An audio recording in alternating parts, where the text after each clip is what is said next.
Serre France, le réseau de conseil et d'expertise comptable présente Parole d'expert. Serre France, partenaire de la performance des chefs d'entreprise.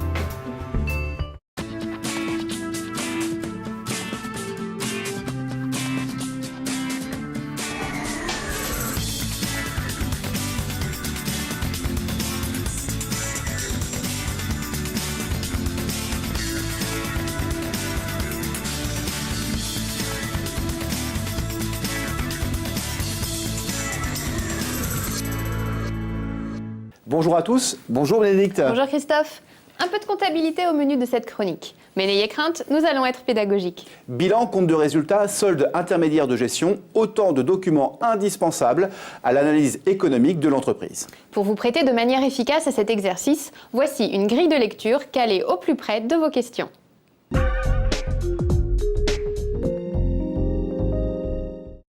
La première étape de l'analyse économique consiste à se donner une représentation claire du fonctionnement de l'entreprise. De ce point de vue, la présentation des comptes éclatés entre le compte de résultat et le bilan peut freiner la vision d'ensemble. Le lien entre chiffre d'affaires et solde bancaire n'est pas évident. La mise en place d'un tableau de flux permet de développer une vision synthétique du fonctionnement de l'entreprise en mettant bout à bout les deux composantes de son fonctionnement, à savoir sa capacité à être rentable et la gestion de trésorerie. Le tableau de flux financier doit répondre plus facilement à la question essentielle que se pose un chef d'entreprise. Est-ce que mon volume d'activité est suffisamment important et rentable pour accéder à l'autonomie financière et développer la solvabilité de mon entreprise ?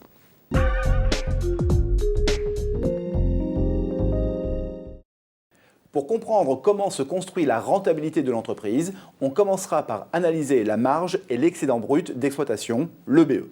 La marge traduit les conditions de mise en œuvre des prestations de services ou de vente des marchandises. Analyser la marge, c'est notamment s'interroger sur la valorisation des heures de travail, sur l'application du coefficient de marge ou encore sur les pertes de matières premières. Comparer le taux de marge avec la moyenne professionnelle situera votre entreprise par rapport à votre secteur d'activité. Et pour être plus pertinent, cet indicateur sera combiné avec l'excédent brut d'exploitation. En effet, le BE correspond à la différence entre la marge et les charges courantes, comme l'assurance ou les loyers. En d'autres termes, cet indicateur met en évidence la capacité de l'activité à faire face à ses charges de tous les jours. En fait, un taux de marge élevé ou conforme à la moyenne professionnelle n'est pas garant d'une structure financière saine et équilibrée. Un taux de marge global de 70% peut être insuffisant si le volume de chiffre d'affaires ne permet pas de faire face à l'ensemble des charges courantes, ni de contribuer à l'autonomie financière de l'activité. Il faut alors s'interroger sur le niveau des charges courantes, mais aussi et surtout sur le chiffre d'affaires et la marge. Dans la plupart des entreprises artisanales et commerciales, les charges sont assez réduites, donc peu compressibles. Développer ou améliorer la rentabilité passe nécessairement par l'augmentation de la marge. Est-ce que cela suffit à garantir mon autonomie ? Là encore, les choses peuvent être appréhendées simplement. Le critère d'autonomie peut être considéré comme acquis lorsque la rentabilité de l'activité, mesurée par le BE, est suffisante pour faire face au remboursement d'emprunts, au prélèvement du chef d'entreprise et à l'autofinancement de tout ou partie des investissements. Bien évidemment, une bonne gestion des investissements peut améliorer ce critère d'autonomie. Notons que les investissements doivent être utiles et rentables et aussi judicieusement financés. Un recours massif à l'autofinancement pourrait s'avérer préjudiciable s'il devait se traduire par une consommation excessive de trésorerie. A l'inverse, le recours à l'emprunt doit être raisonné en fonction de la capacité de remboursement de l'entreprise.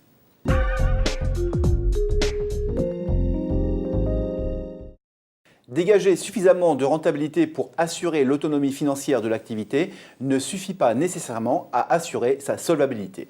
Encore faut-il se pencher sur la gestion courante du besoin de fonds de roulement de l'entreprise, c'est-à-dire de ses stocks ou travaux en cours, de ses dettes d'exploitation ou encore de ses créances clients. Deux niveaux d'analyse doivent être retenus. La solvabilité immédiate, dont l'indicateur central est le solde bancaire, et la solvabilité à court terme, qui correspond à la capacité de l'entreprise à faire face à ses dettes à moins d'un an. Nous espérons que ces rappels vous ont été utiles. Nous vous encourageons à vous rapprocher de vos conseillers. Et on se retrouve le mois prochain pour de nouvelles Paroles d'experts.